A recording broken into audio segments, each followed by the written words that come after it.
فنون لطیفہ کی یہ جو مختلف مظاہر ہیں جن میں کہ موسیقی ہے، شاعری ہے اور مصوری ہے، یہ تین جو چیزیں ہیں ان کے بارے میں اسلام کی کیا رائے ہے؟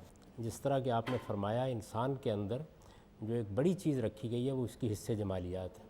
یہ حصے جمالیات ہے جس کا ظہور زینت کی صورت میں ہوتا ہے۔ عربی زبان میں زینت کے معنی یہ ہوتے ہیں کہ ما یتزین بھی، یعنی وہ چیزیں جن کے ذریعے سے ہم کسی چیز کی تزئین کرتے ہیں۔ ہم کلام کی تزئین کرتے ہیں، آواز کی تزئین کرتے ہیں، گھروں کی تزئین کرتے ہیں، ہم اپنے شہروں کی تزئین کرتے ہیں۔ یہ جتنی زینت کی چیزیں ہیں ان کے بارے میں قرآن مجید نے سورہ اعراف میں ایک اصول بیان کر دیا ہے، اور وہ اصول یہ ہے کہ کل من حرم زینت اللہ التی اخرج لعبادہ، لوگوں سے کہو کہ میرے پروردگار نے یہ جو زینتیں پیدا کی ہیں انسانوں کے لیے ان کو حرام کس نے کیا ہے۔ قرآن مجید نے اسی مقام پر یہ بھی بتا دیا ہے کہ حرام کیا کیا گیا ہے۔ چنانچہ انہی آیات میں آگے جا کے دیکھیے تو یہ بتایا ہے کہ کھانے پینے کی چیزوں کے سوا اللہ تعالیٰ نے صرف 5 چیزیں حرام کی ہیں اور گن کے بتا دی ہے۔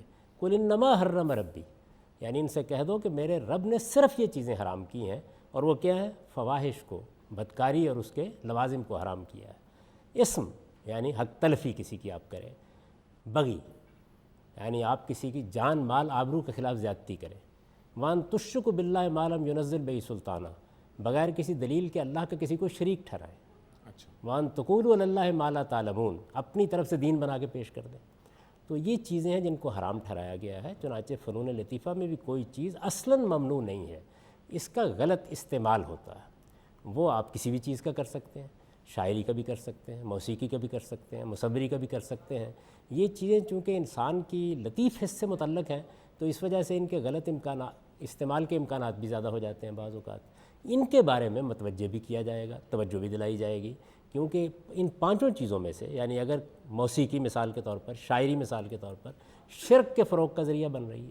تصویریں جیسے کہ رسالت مآب صلی اللہ علیہ وسلم کے زمانے میں یا تو مجسموں کی صورت میں تھیں یا پھر ان ہستیوں کی تصویریں بنائی جاتی تھیں جن ہستیوں کو لوگ پوجتے تھے، تو اس کو ممنوع قرار دیا گیا۔ تو یہ ان کا استعمال ہے، نہ کہ وہ اصلاً ممنوع ہے۔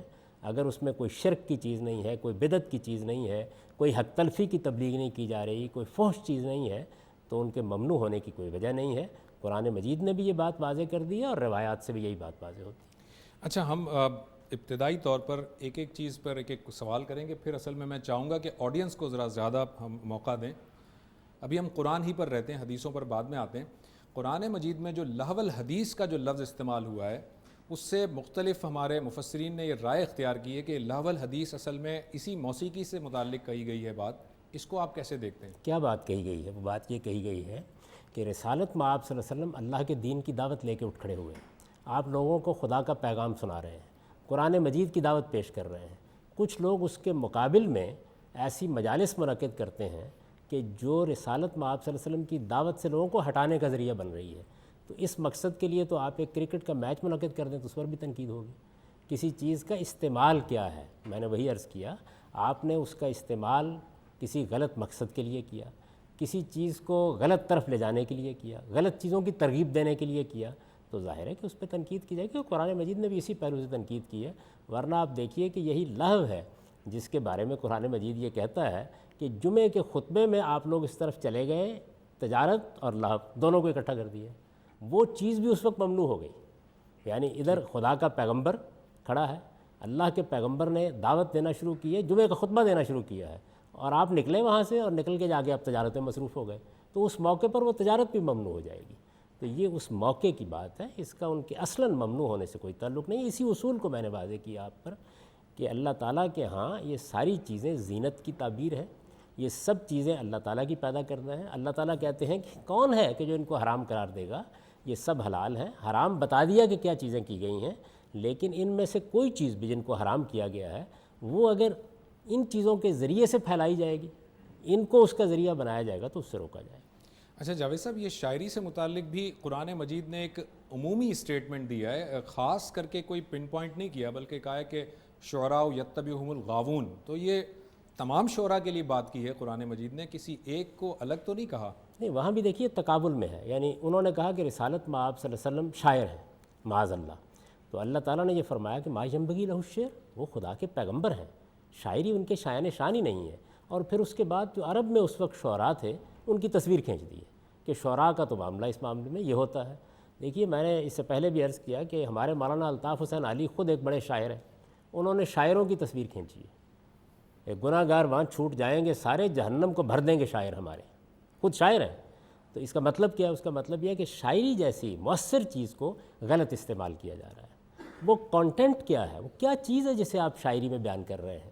یعنی وہ ولگیرٹی ہو سکتی ہے، وہ فواہش ہو سکتے ہیں، وہ غیر اخلاقی چیزیں ہو سکتی ہیں، وہ انسانوں کے خلاف پروپیگنڈا ہو سکتا ہے، وہ حجب کے طریقے ہو سکتے ہیں، اس میں تناوز بالالقاب ہو سکتا ہے، اس میں تمسخر ہو سکتا ہے۔ تو بہت سی ایسی چیزیں جو ممنوع ہیں وہ آپ اپنی شاعری کا موضوع بنائیں گے تو شاعری بھی مذمت کی زد میں آ جائے گی۔ اصل چیز یہ ہے کہ کانٹینٹ کیا ہے، آپ استعمال کیا کر رہے ہیں۔ تو استعمال میں دیکھا جائے گا کیا چیز صحیح ہے کیا غلط ہے۔ تو اس وجہ سے ان تمام چیزوں میں استعمال دیکھا جائے گا۔ ہمارے ہاں اس میں غلطی ہوتی ہے بعض اوقات کہ ہم قرآن مجید کی روشنی میں روایات کو نہیں دیکھتے۔